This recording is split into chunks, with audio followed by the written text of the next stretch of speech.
Hello mga kahilabtanon, it's me, Inday Kay nga dako giti, baho ka giti. So for today's video, ubanimi ninyo, manglaki.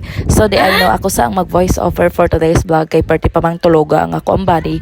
Unya nawala ang internet day sula ay that's why ako sa ang mag voice over. So nakita man ninyo no nga nagsakay mi sa amo ang kabayo, paingon day mig marshmallow. Bitaw day paingon mi nag upper baganian kay mo bisita ko sa akong chulalab. Hoy chulalab. Dapita nag-hike day mi gamay kay naay na disgrasya unya nahuwad ihang karga. Lisod pug amo arang tan-awon. Ain tan-aw ra biya kuana akong manghud intabang.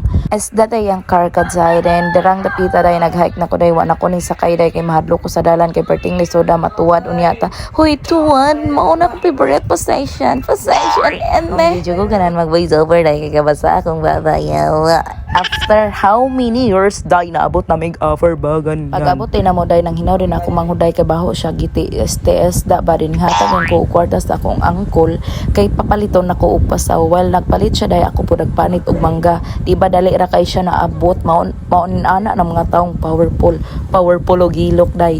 Before meaning uli ning uban ra day ko niya na masaw. Kay syempre doawon ako akong dinosaur og gintubo ba ni og pwede na ba mi magbinyo ani jare sa binyo. After all ning uli nday mi ana paingon day kay hapon na mong amping bay